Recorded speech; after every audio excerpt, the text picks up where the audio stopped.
पहले 2 दफा ऐसे हो चुका है ना।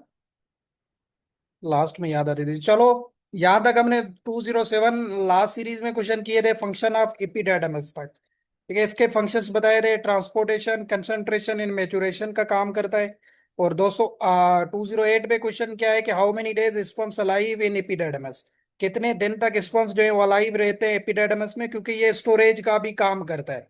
ठीक है, जैसे सेमिनिफरस ट्यूबल से जो है ना वहां पे स्पर्म्स प्रोड्यूस होते हैं, तो वो ट्रेवल करते हैं एपिडाइडमस की तरफ। तो एपिडाइडमस में यहाँ पे आपने एक चीज भी याद रखनी है, अगर क्वेश्चन को और एडवांस बना देना कि एपिडाइडमस में कौन सी जगह पे स्टोरेज ऑफ स्पर्म्स होती है, ये मैंने थ्योरी में पढ़ाया था। जो टेल रीजन होती है इसकी, आपने याद रखना एपिडाइडमस की जो टेल रीजन होती है वहां पे स्पर्म्स स्टोरेज होते हैं, स्टोर रहते हैं कुछ टाइम के लिए। वो टाइम हमसे पूछ रहे हैं कि कितने दिन तक वो स्टोर रहते हैं या अलाइव रहते हैं एपिडाइडमस में। तो वो आपने याद रखना है 60 डेज तक। ठीक है, 60 डेज तक जो कार्डल रीजन होती है या कार्डा जिसे कहा जाता है एपिडाइडमस में, टेल रीजन को, वहां पे स्पर्म्स स्टोरेज रहते हैं या उनको स्टोरेज साइड भी कहा जाता है। तो वो कितने 2 मंथ हो गए और 60 दिन आपने याद रखने। ठीक है, ये भी एक इम्पॉर्टेंट एमसीक्यू है पेपर के हवाले।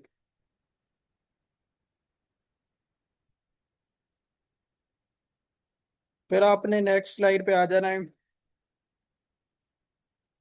अच्छा, ये 222 नंबर क्वेश्चन भी देखते हैं कि age at which the reproductive organs become functional and reproduction occurs is known as call. वो एज जहाँ पे रिप्रोडक्टिव ऑर्गन्स फंक्शनल हो जाते हैं उसे क्या कहा जाता है? एसीएक्स मेच्योरिटी कहा जाता है, प्यूबर्टी कहा जाता है, both and none of this. तो आपने याद रखना है, ये एक एग्जैक्ट डेफिनेशन है किसकी? प्यूबर्टी की एग्जैक्ट डेफिनेशन है, ये आपने याद रखनी है। ठीक है, वो एज है जहाँ पे एनिमल कैपेबल होता है फॉर रिप्रोडक्शन, या उसके जो रिप्रोडक्टिव ऑर्गन्स होते हैं वो फंक्शनल हो जाते हैं, उसको प्यूबर्टी कहा जाता है। ठीक है, ये आपने याद रखना है। ये इसकी डेफिनेशन पेपर में आ सकती है। जब भी आपको ये आ जाए कि रिप्रोडक्टिव ऑर्गन्स फंक्शनल हो गए या एनिमल इज कैपेबल ऑफ जो है ना रिप्रोडक्शन, तो उसमें आपने प्यूबर्टी करना है, एस मेच्योरिटी नहीं करना है। एस मेच्योरिटी जो होती है ये आफ्टर प्यूबर्टी होती है, जब फुल बॉडी ग्रोथ हो जाती है कंप्लीटली, या मैक्सिमम रिप्रोडक्टिव एफिशिएंसी आ जाती है, या ऐसा कहें कि ऑप्टिमल ऑप्टिमल जो ब्रीडिंग एज होती है उसको एस मेच्योरिटी कहा जाता है। बट प्यूबर्टी में क्या होता है कि रिप्रोडक्टिव ऑर्गन्स अभी फंक्शनल होते हैं, शुरू होते हैं, स्टार्ट होते हैं। ठीक है, जहाँ पे वो रिप्रोडक्शन के जो है ना कैपेबल हो जाता है, तो उसको प्यूबर्टी कहा जाता है। ये आपने याद रखना है। ठीक है, इन दोनों में डिफरेंस है ये।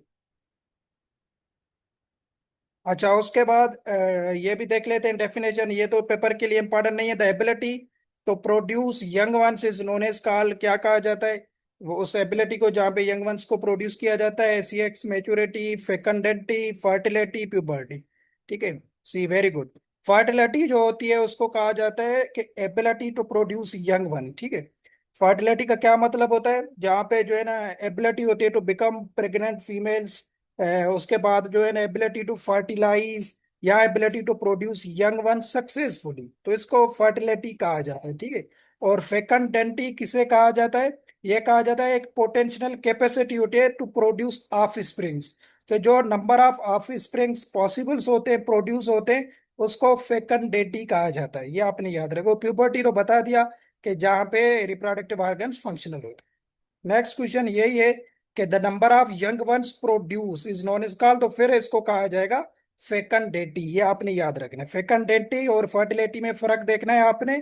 फर्टिलिटी एबिलिटी को कहा जाता है, जो एबिलिटी होती है जिससे यंग वन प्रोड्यूस होते हैं उसको फर्टिलिटी कहा जाता है। But number of young once जो प्रोड्यूस होते हैं, कि कोई एनिमल जो है कितने number of young once produce कर रहा है, इसको फेकंडेंटी कहा जाता है। ये आपने थोड़ी कंफ्यूजन दूर कर देनी।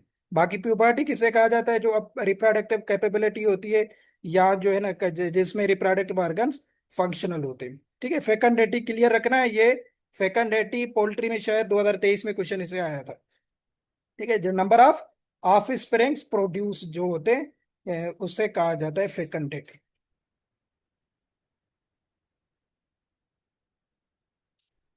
उसके बाद ये वही एसीएक्स की मेच्योरिटी की जो ऊपर बताई थी वही सेम डेफिनेशन है। State in which individual is fully mature हो जाता है, जिसमें नाम नॉर्मल कैपेसिटी होती है, फुल्ली मेच्योर जब हो जाता है उसे फिर SCX मैच्योरिटी कहा जाता है। ठीक है, ये आपने याद रखना।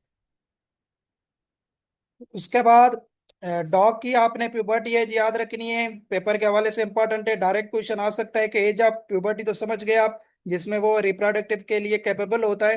तो एज ऑफ प्यूबर्टी कितनी होती है डॉग्स में, आपने जहन बेटा 18 मंथ है, 6 मंथ है, 7 to 10 मंथ है, 1 ईयर है। तो जो डॉग्स की एज ऑफ प्यूबर्टी है वो है 7 to 10 मंथ्स, आपने याद रखना है। ठीक है, ये एवरेज में, यहाँ पे एग्जैक्ट क्वेश्चन अगर आ जाए तो आपने याद रखना है, जहाँ पे रिप्रोडक्टिव ऑर्गन्स फंक्शनल हो जाते हैं डॉग में, या जो फीमेल डॉग्स होती हैं जिसमें वो जो है ना फुली फंक्शनल हो जाते हैं, तो ये कब होते हैं, 7 to 10 मंथ्स में होते हैं। ठीक है, ये आपने याद रखना। हॉर्स की भी याद रख लें, हॉर्स की एज ऑफ प्यूबर्टी कितनी होती है, 18 मंथ। ठीक है, हॉर्स की ज्यादा होती है, 18 मंथ आपने याद रखनी है। और यहाँ पे शायद मैंने क्वेश्चन पास पेपर से करवाया भी था, शीप की आपने याद रखनी है, शीप से क्वेश्चन 18 में पूछा भी गया था शायद, 6 मंथ आपको बताई थी।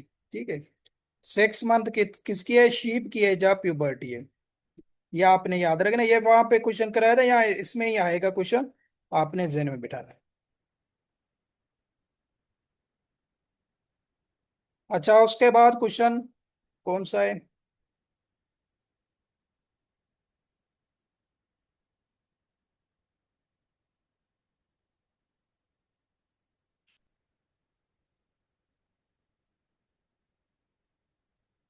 अच्छा, 234 एंड 235 क्वेश्चंस देखते हैं। यहाँ पे ये क्वेश्चन तो पढ़ रहे हैं, बट फोलिकुलर सिस्ट और ल्यूटल सिस्ट आपको पता हो कि ये क्या होती है, क्योंकि इसको भी थोड़ा सा ना मोल्ड करके क्वेश्चन पूछ सकता है पेपर के हवाले से, कि follicular cyst is characterized by the following. Normal oestrus होती है, एन ईस्ट्रस कंडीशन होती है, निम्फोमेनिया कंडीशन होती है, बोथ बी एंड सी, मतलब एन ईस्ट्रस या निम्फोमेनिया।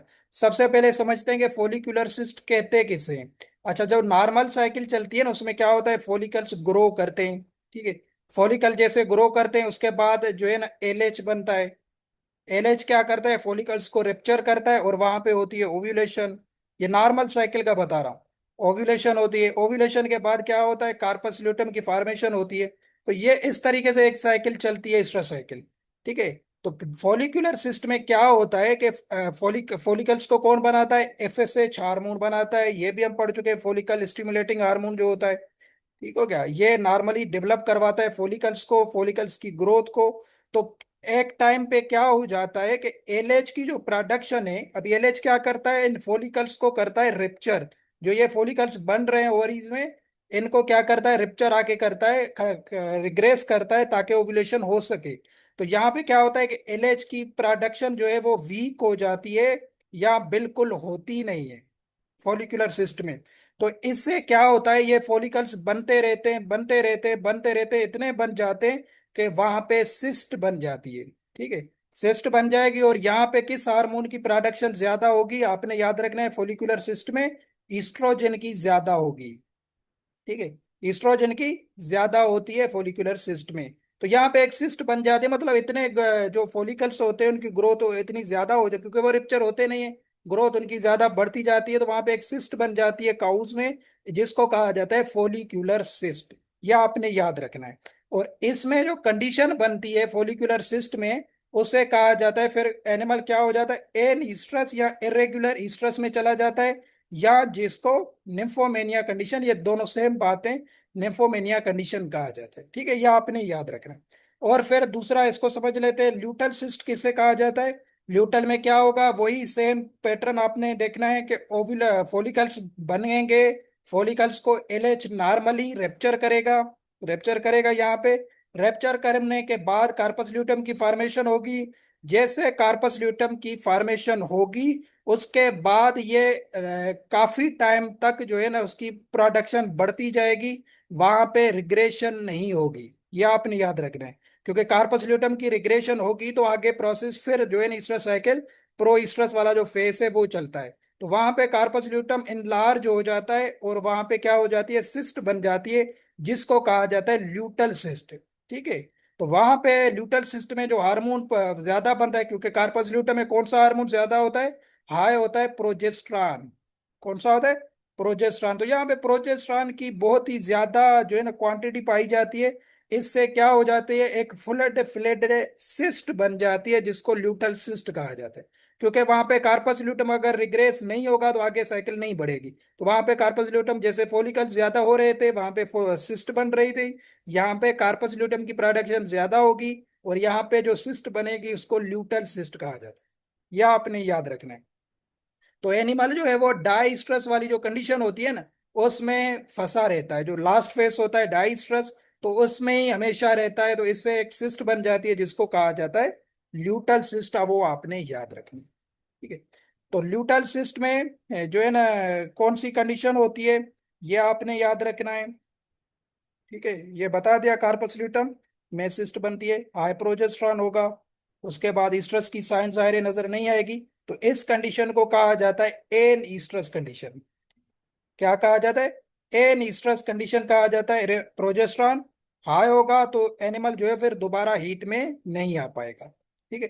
तो वो रिप्रोडक्टिव जो फंक्शंस होते हैं साइलेंटली शो करता है, तो पता नहीं चलता है। यूट्रस वगैरह लॉक हो जाता है, या सिंपली इसको समझ लें, हीट की साइंस ब्लॉक हो जाती है। ठीक है। तो ये दो आपने थोड़े जेन में एमसीक्यूज बिठाने हैं। उसके बाद नेक्स्ट क्वेश्चन क्या है? तो इनमें अगर पूछा जाए कि कॉमन कौन सी है दोनों सिस्ट में से, फॉलिकुलर या ल्यूटल, तो ये क्वेश्चन आपसे जो है ना आ सकता है। तो आपको बता दिया दोनों के बारे में। तो फॉलिकुलर जो सिस्ट होती है ये कॉमन होती है। ठीक है, ये ज्यादातर देखी जाती है एनिमल्स में। फॉलिकुलर सिस्ट फ्रीक्वेंटली अकरिंग होती है, या जो कैटल्स वगैरह होते हैं उनमें ज्यादातर ओरियन सिस्ट जो बनती है ये फॉलिकुलर की बनती है। ठीक है, पहले वाली जो होती है।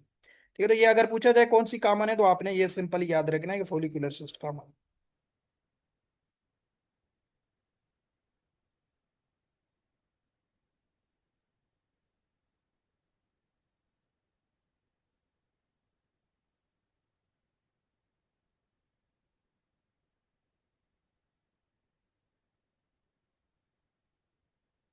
अच्छा, उनके बाद 250 क्वेश्चन पे भी ये साइंस कुछ दी हुई है, ये भी आपको पता होनी चाहिए। क्या साइंस दी हुए हैं कि sign of pregnancy in cow क्या क्या है? Presence of placentome, enlarge horn, slipped of fetal membrane, all of this. ठीक है, ये कुछ साइन आपने जरूर याद रखनी है। पेपर में आपको यहाँ डिफरेंट ऑप्शंस में काम दे सकती हैं। जो प्रेगनेंसी होती है उसकी साइंस क्या होती है कि प्लेसेंटोम की फॉर्मेशन होती है, मतलब वो रेक्टम से प्लेसेंटोम को आप फील कर सकते हैं। ठीक है, ये मिड के स्टेशन में बन जाते हैं। ठीक है, तो ये डायग्नोस्टिंग ऑफ प्रेगनेंसी के लिए भी अहम होते हैं। तो अगर वो एनिमल प्रेग्नेंट होगा तो उसमें प्लेसेंटोम की प्रेजेंट लाजमी है। उसके बाद जो यूट्राइन हॉर्न्स होते हैं उनमें भी इनलार्जमेंट आ जाती है, तो ये भी एक साइन होती है प्रेगनेंसी की। तीसरा, स्लिप्ड या स्लिपिंग ऑफ जो है ना फीटल मेम्ब्रेन जो होती है, तो फीटल मेम्ब्रेन स्लिप टेस्ट भी की जाती है वैसे, जैसे पल्पेट किया जाता है यूट्रस को, तो वहां पे जो फीटल मेम्ब्रेन है उसको फील किया जाता है फिंगर से कि वो स्लिप हो रही है कि नहीं। तो वो ये भी क्या होता है, इंडिकेटर होता है प्रेगनेंसी का। 30 to 90 डेज ऑफ प्रेगनेंसी ये की जाती है, जो है ना फीटल मेम्ब्रेन को पल्पेट किया जाता है। तो ये तीनों साइंस होती हैं किसकी? प्रेगनेंसी की होती है। तो ये भी पेपर में पूछ सकता है। आपने तीनों याद रखने, प्लेसेंटोम्स की प्रेजेंट, यूट्राइन हॉर्न्स की enlargement, and slipping of fetal membrane जो होती है, जिनको फिंगर से जो है ना फील किया जाता है, पल्पेट किया जाता है। तो ये तीनों साइंस होती हैं किसकी? प्रेगनेंसी की, काऊ में। ठीक है, ये आपने क्वेश्चन जहन में बिठाना है। उसके बाद नेक्स्ट क्वेश्चन क्या है? अच्छा, ये क्वेश्चन आ भी गया। यहाँ पे स्लिपिंग ऑफ फीटल मेम्ब्रेन जो होती है इज बेस्ट जो है ना परफॉर्म्ड एट, परफॉर्म्ड का यहाँ पे मतलब है कि कब आप उसे जो है ना पल्पेट कर सकते हैं फीटल मेम्ब्रेन को। ये earliest and most reliable method होता है फॉर प्रेगनेंसी डायग्नोसिस, जो आपने एकेडमिक में किया भी होगा। ठीक है, तो यहाँ पे रेक्टल एग्जामिनेशन की जाती है, जहाँ पे जो है ना चेक किया जाता है फेटल मेम्ब्रेन को। तो यहाँ पे उसका टाइम पूछ रहा है हमसे कि कौन से टाइम ऑफ प्रेगनेंसी पे ये फेटल मेम्ब्रेन को पल्पेट किया जाता है। 90 डेज ऑफ प्रेगनेंसी पे, 35 to 90 डेज पे, 120 डेज पे, 30 डेज ऑफ प्रेगनेंसी, ये ऑप्शन में मौजूद है। और लास्ट क्वेश्चन में मैंने बताया था आपको 30 to 90 डेज तक इसको पल्पेट किया जाता है। तो 35 to 90 डेज बेस्ट ऑप्शन है for palpating of slipping of fetal membrane. ठीक है, तो यहाँ पे ये इजी टू फेल या मोस्ट एक्यूरेट में पीरियड होता है जहाँ पे आप फीटल मेम्ब्रेन को फिंगर से पल्पेट कर सकते हैं। ठीक है, ये आपने याद रखें। उसके बाद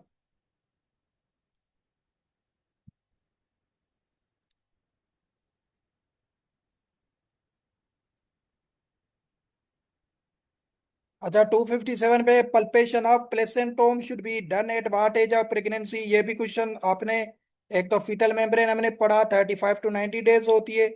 उसके बाद जो है ना क्या होता है प्लेसेंटोम्स को कब पल्पेट किया जाता है, ये भी आपने याद रखना है।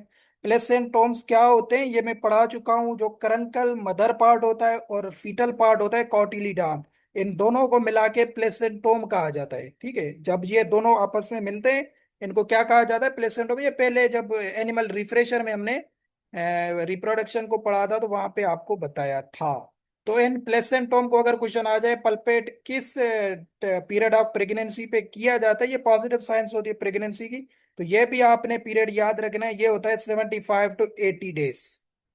प्रेगनेंसी के 75 to 80 डेज के दरमियान या इससे पहले ये टाइम एक सूटेबल आंसर है यहाँ पे। ठीक है, तो यहाँ पे इजीली पल्पेबल होता है प्लेसेंटोम्स, जहाँ पे आप प्रेगनेंसी को डायग्नोस कर सकते हैं। ठीक है, ये आपने याद रखना है। उसके बाद फ्री माइटस। ठीक है, free mites is felt at, कब इसको पल्पेट किया जाता है फ्री माइटस को, यह भी आपने देखना है। 30 to 60 days, 60 to 70, 80 to 120, 30 to 40 days होता है। यूट्राइन फ्रीमाइटस होता है, ये क्या होते हैं, ये वाइब्रेटिंग सेंसेस होते हैं जो एक वेटनरियन होता है वो फील करता है, जिसको फ्रीमाइटस कहा जाता है। यूट्रस में ये पाए जाते हैं, मतलब यूट्रस में जो ब्लड फ्लो होता है वो प्रेगनेंसी के दौरान इंक्रीज होता है, जिसको फ्रीमाइटस कहा जाता है। ठीक है, तो आपसे इसकी एक्सप्लेनेशन तो नहीं पूछेगा, ये सिंपल ही दे सकता है, जैसे स्लिपिंग ऑफ फीटल मेम्ब्रेन को कब पल्पेट किया जाता है, 35 to 90 डेज। प्लेसेंटोम को कब किया जाता है, 75 to 80 डेज ऑफ प्रेगनेंसी। फ्रीमाइटस को कब किया जाता है, आपने सिंपली याद रखना है 80 to 120 डेज ऑफ प्रेगनेंसी। ठीक है, 80 to 120 डेज ऑफ प्रेगनेंसी, वहां पे यूट्रस में ब्लड फ्लो बहुत ज्यादा होता है, तो यहाँ पे जो है ना एक वाइब्रेटिंग सेंस फील किया जाता है, जिसको जो है ना फ्रीमाइटस कहा जाता है। ठीक है, यह आपने याद है 80 to 120 डेज तक के दरमियान इसको पल्पेट किया जाता है। अच्छा, उसके बाद 261 क्वेश्चन क्या है कि diagnosing pregnancy in mare, very important question है, बताया हुआ है आपको। Which test should be perform, जो मेयर में अगर डायग्नोसिंग की जाएगी प्रेगनेंसी की तो कौन सी टेस्ट परफॉर्म की जाती है। ठीक है, कोबाल टेस्ट है, रोबर्ट टेस्ट है, साल्कोविच टेस्ट है, ये मिल्क फीवर के लिए बता दिया है आपको साल्कोविच, बाकी ये तो यूजेबल नहीं है वहां पे, ये मिल्क फीवर के लिए। ठीक है, और कुबानी टेस्ट जो होती है, कुबोनी टेस्ट आपने याद रखनी है, कुबानी टेस्ट से याद रख लें, ये की जाती है मेयर में pregnancy diagnosis, for the purpose of pregnancy diagnosis, ये बायोकेमिकल टेस्ट है। ठीक है, ये आपने याद रखना है। इससे आपने कुबानी टेस्ट है क्या याद रखना है, इससे जो है ना यूरिन ऑफ प्रेग्नेंट मेयर से ये की जाती है। एक तो एमसीक्यूज ये भी आ सकता है आपको खुद दे दे कि कुबानी टेस्ट जो है ये प्रेगनेंसी ऑफ मेयर में डायग्नोसिंग पर्पज के लिए यूज की जाती है। इसमें क्या यूज किया जाता है या कौन से सैंपल्स लिए जाते हैं, तो आपने याद रखना है यूरिन ऑफ प्रेग्नेंट मेल, एक एमसीक्यूज ये याद रखना है। और यूरिन में अगर पूछा जाए क्या देखा जाता है, ताकि हमें पता चले कि मेयर जो है वो प्रेग्नेंट है या नहीं, तो वो आपने देखना है हार्मोन देखा जाता है, उसका नाम है ईस्ट्रोजन। ठीक है, तो ये दो क्वेश्चन इससे कुबानी टेस्ट से आ सकते हैं पेपर के हवाले से, कि ये यूरिन ऑफ प्रेग्नेंट मेयर से की जाती है, और इसमें जो चीज देखी जाती है, कौन से कंपाउंड्स देखे जाते हैं, ईस्ट्रोजन के कंपाउंड्स देखे जाते हैं, उसको डिटेक्ट किया जाता है, अगर वो मौजूद होंगे तो मेयर को प्रेग्नेंट जो है ना तस्लीम किया जाता है। ठीक है, ये एमसीक्यूज आपने याद, जैसे ये 62 पे क्वेश्चन भी है, which is used in Cuboni test जो होती है, इसमें urine of pregnant mare use किया, सीरम वगैरह यूज नहीं करना है, कि यूरिन ऑफ प्रेग्नेंट मेयर जो है वो यूज किया जाता है। ठीक है, ये दो एमसीक्यूज आपने इनसे याद रखने। उसके बाद क्वेश्चन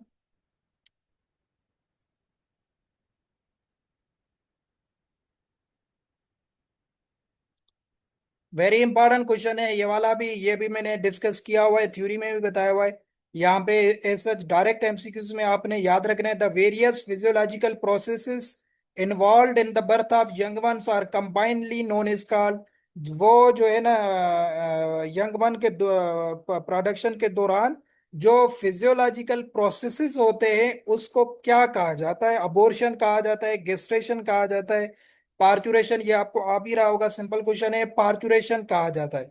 या इसकी एक मैंने शॉर्ट डेफिनेशन भी बताई थी जो एसपीएससी ने भी निकाली हुई है, the act of giving birth. ठीक है, द एक्ट ऑफ या process of giving birth is called, आपने ये वाली डेफिनेशन भी याद रखनी है, उसे कहा जाता है पार्चुरेशन। ठीक है, तो जो एक प्रोसेस होता है जिससे जो है ना प्रोसेस ऑफ बर्थ होता है, या तो जाहिर है जब न्यूबॉर्न बेबी की बर्थ होगी तो उसमें फिजियोलॉजिकल इवेंट्स इन्वॉल्व होते हैं डिलीवरी ऑफ फीटस में, तो उसको क्या कहा जाता है? पार्चुरेशन कहा जाता है, एक्ट ऑफ या the process of giving birth. या ये definition, the various physiological process involve in the birth of young ones is called parturition. ठीक है, ये आपने याद रखना है। और गेस्टेशन किसे कहा जाता है ये भी बताया हुआ है, द पीरियड ऑफ प्रेगनेंसी जो होता है पूरा, इसको गेस्टेशन कहा जाता है। जैसे काऊ काऊ का गेस्टेशन पीरियड कितना है? 283 डेज। ठीक है, तो ये पूरा क्या है, ये जो पीरियड है प्रेगनेंसी का, इसको मानेंगे हम गेस्टेशन पीरियड। बफेलो का कितना है? बफेलो का 310 दिन। ठीक है, तो ये सारे क्वेश्चन कराए हुए हैं मैंने। ये 283 से आपको बताया था कि इनको मंथ में भी याद रखना है, 9 मंथ होगा। इसको आपने ऐसे नहीं करना कि 12 मंथ की होगी। ठीक है, 9 मंथ। और ये क्वेश्चन 2023 में उसने पूछा था कि गेस्टेशन पीरियड कितना होता है मंथ में, केटल काऊ में 9 मंथ का होता है। बफेलो का पूछा जाए तो बफेलो का 10 मंथ का होता है। 310 से आपने याद रखना है 10 मंथ। बाकी शीप एंड गोट में 5 मंथ का होता है। ये सारे क्वेश्चन मैंने वहां पे रिफ्रेशर में बताए थे आपको, बट यहाँ पे रिवीजन हो गई। बाकी अबॉर्शन किसे कहते हैं ये भी डेफिनेशन आपको बताई हुई है। अबॉर्शन और स्टिल बर्थ में डिफरेंस आपको बताया था कि इसका मतलब क्या होता है, प्री मेच्योर जो एक्सपल्शन होती है फीटस की, बिफोर गेस्टेशन पीरियड जो डेथ हो जाती है फीटस की, उसको अबॉर्शन कहा जाता है, ये बताया हुआ है। ठीक है, तो ये सारी डेफिनेशन आपको ऑप्शन में से भी बता दी। फिर नेक्स्ट क्वेश्चन पे चलते हैं। 271 क्वेश्चन, यहाँ पे भी एक इंपॉर्टेंट फीचर है मेयर में। ठीक है, वो बता रहा हूँ, बाकी ये डायरेक्ट क्वेश्चन नहीं आ सकता। यहाँ पे जैसे वहां पे ओव्यूलेशन फोसा हमने कल पढ़ा था, मेयर में आपको बताया था।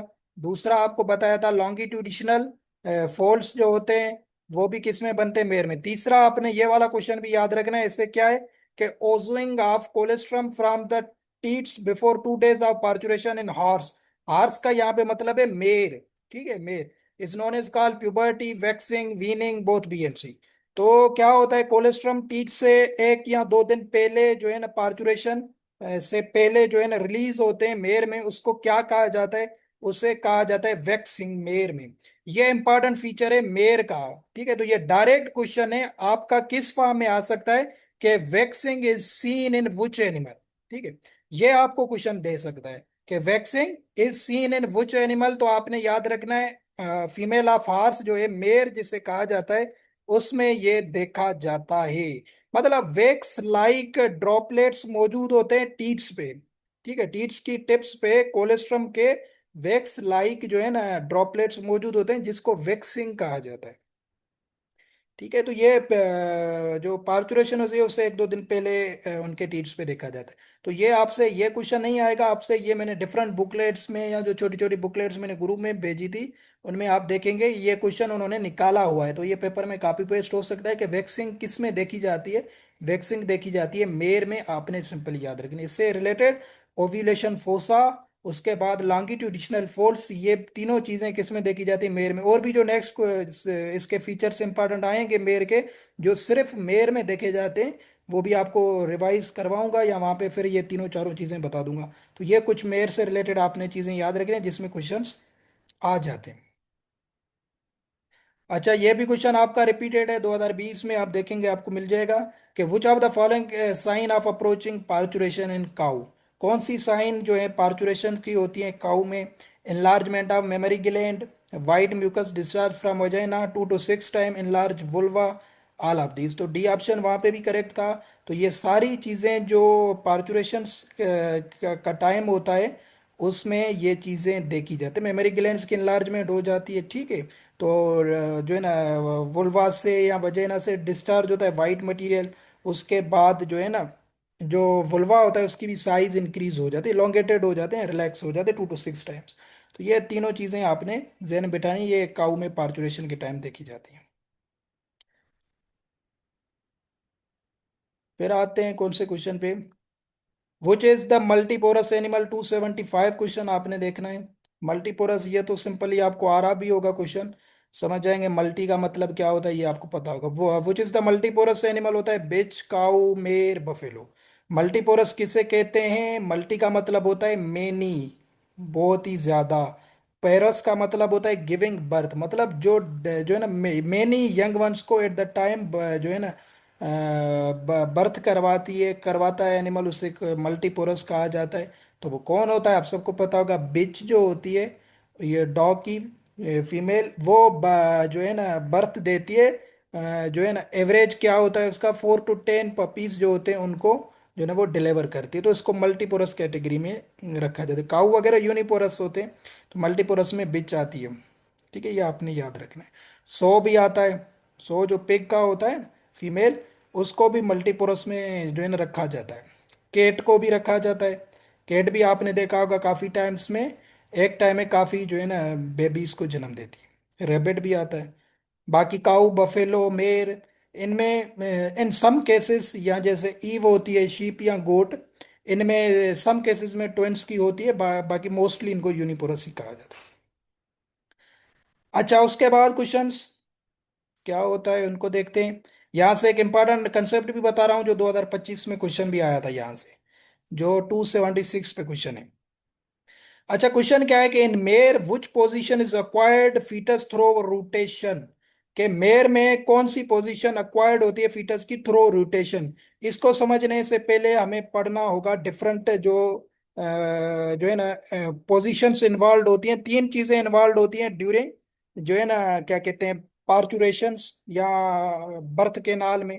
कौन कौन सी आपने याद रखनी है? एक होती है प्रेजेंटेशन, ठीक है, एक होती है प्रेजेंटेशन, ये बता रहा हूं उसके बाद ये क्वेश्चन समझाऊंगा। प्रेजेंटेशन किसे कहते हैं? ये फीटल प्रेजेंटेशन भी इसको कहा जाता है।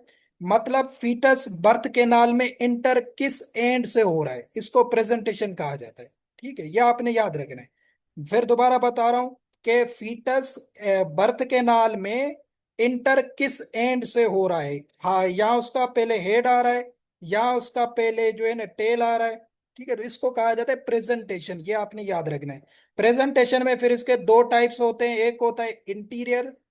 ठीक है, क्या होता है? एक होता है इंटीरियर। इंटीरियर का क्या मतलब होता है? इसको क्रैनियल भी कहा जाता है, क्रैनियल भी कहा जाता है प्रेजेंटेशन। इसका मतलब होता है कि हेड कम्स फर्स्ट, मतलब बर्थ कैनाल में पहले हेड आएगा। ठीक है, हेड कम्स फर्स्ट, इसको कहा जाता है इंटीरियर प्रेजेंटेशन। उसके बाद मतलब काफ काफ से हैं, तो काफ्स का पहले हेड आएगा, उसके बाद होती है पोस्टीरियर। ये समझ आएंगे तो क्वेश्चन आपको 2025 वाला समझ आ जाएगा। ये क्वेश्चन आया था, तीसरा चौथा क्वेश्चन था। पोस्टीरियर का मतलब होता है जो हाइंड लिम्स होती हैं या टेल रीजन होती है वो फर्स्ट आती है। ठीक, टेल कम्स फर्स्ट, इसको सिंपली में लिख देता हूं, इसको कहा जाता है पोस्टीरियर। ठीक है, टेल कम्स फर्स्ट। तीसरी होती है ट्रांसवर्स। ट्रांसवर्स ये कॉमन यूज नहीं होती है, बता देता हूं फिर भी डेफिनेशन के हवाले से। ट्रांसवर्स ट्रांसवर्स प्रेजेंटेशन किसे कहा जाता है? मतलब फीटस साइडवेज में आएगा, एबनॉर्मल आएगा। ठीक है, दोनों साइड से आएगा, तो इसको ट्रांसवर्स या एबनॉर्मल प्रेजेंटेशन होती है। ठीक है, उसके बाद आए पोजीशन। ये प्रेजेंटेशन मैंने बताई, इंटीरियर, पोस्टीरियर, ट्रांसवर्स, ये प्रेजेंटेशन के होते हैं कि बर्थ कैनाल में फीटस किस तरीके से आ रहा है। क्या उसका पहले हेड आ रहा है, क्या उसका पहले टेल आ रहा है, या वो साइड अवेज में आ रहा है। तीन चीजें इसमें होती हैं। दूसरी होती है पोजीशन। ठीक है, पोजीशन आपको बताती है कि फीटस की जो बेक है वो किस तरीके किस साइड फेस कर रही है। ठीक है, वो डॉर्सो सेक्रल नॉर्मल होती है। पोजीशन आपने याद रखनी है पहले तो, डॉर्सो डॉर्सो सेक्रल। ठीक है, डॉर्सो सेक्रल, अगर क्वेश्चन क्वेश्चन आ जाए कि नॉर्मल पोजीशन कौन सी होती है, डॉर्सो डॉर्सो सेक्रल होती है। मतलब फीटल की बैक जो होती है वो फेस करती है मदर के सेक्रम रीजन से। डिटेल में नहीं जाना है, जस्ट आपने यहाँ पे सिंपली ये टाइप ऑफ पोजीशन जो कॉमनली होती है वो याद रखनी है, डोर्सोसेक्रल होती है। ठीक है, यह आपने याद रखना है। ये क्या होती है, फीटस की position as like to mother, कौन सी पोजीशन पे। फिर आता है पोस्चर। पोस्चर इतना इंपॉर्टेंट नहीं है, ठीक है, पेपर के हवाले से, बट बता देता हूँ। ये क्या करता है, बताता है हमें कि हेड नेक लिम्स ये अरेंज फीटस के किस तरीके से, एक्सटेंडेड है नेक, हेड ज्यादा एक्सटेंडेड है, नेक ज्यादा एक्सटेंडेड है, फोर लिम्ब ज्यादा एक्सटेंडेड है, तो इसको कहा जाता है पोस्चर। ठीक है, ये आपने याद रखना है।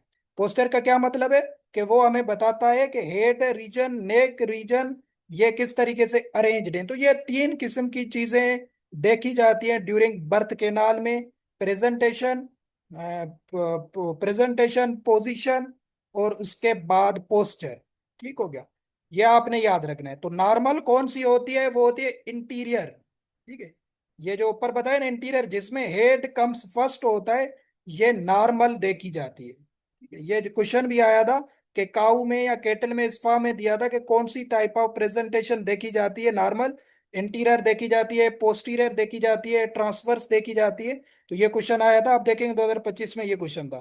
तो कौन सी होती है, वो होती है आपकी इंटीरियर होती है। ठीक है, जिसमें हेड कम्स फर्स्ट होता है, या क्रैनियल रीजन जिसको कहा जाता है। तो ये आपने याद रखना है। अभी क्वेश्चन क्या है, क्वेश्चन हम देखते हैं 276 में कि इन मेयर में which position is acquired by fetus through rotation. Position में ये बताया था ना, डोर्सो सेक्रल वगैरह होती है नॉर्मल, तो डोर्सो सेक्रल जो होती है, ये मेयर की नॉर्मल पोजीशन है। थ्रू आउट द एनिमल सब में ये ज्यादातर देखी जाती है। ठीक है, जैसे पार्चुरेशन अप्रोच करती है तो फीटस अपनी पोजीशंस चेंज करता है। ठीक है, नॉर्मल डिलीवरी में तो फीटल की जो ओरिएंटेशन होती है वो आपने याद रखनी है, पोजीशन डार्सोसेक्रल होती है। और प्रेजेंटेशन कौन सी होती है, प्रेजेंटेशन में आपको बताया इंटीरियर होती है, मतलब हेड कम्स फर्स्ट होगा। और पोजीशन डार्सोसेक्रल होगी, बेक जो होगी फीटस की, वो फेस करेगी मेयर के, मदर के सेक्रम रीजन की तरफ। और पोस्टर अगर पूछा जाए तो वो एक्सटेंडेड होगा। ठीक है, मतलब हेड और जो लिम्स होंगे, फोर लिम्स, ये एक्सटेंडेड होते हैं। ये नॉर्मल पोजीशन होती है तो सब एनिमल्स में तकरीबन। ठीक है, तो इस क्वेश्चन से ये मुझे तीन चार चीजें बतानी थी, आई होप कि क्लियर होंगी। अभी लेस देन 1 मिनट है, चीजें क्लियर है शाबाश बताएं, क्योंकि आगे हम एमसीक्यूज करेंगे तो मीटिंग खत्म हो जाएगी। इसलिए हम लिंक को दोबारा ज्वाइन करेंगे। 40 मिनट हमारे हो गए, फिर हमारा पाकिस्तान अफेयर्स का क्लास है। अगर ये चीज समझ नहीं आई तो फिर मैं दोबारा भी समझाऊंगा आपको, बट ये मुझे बताएं कि ये चीज आपको क्लियर हुई कि नहीं।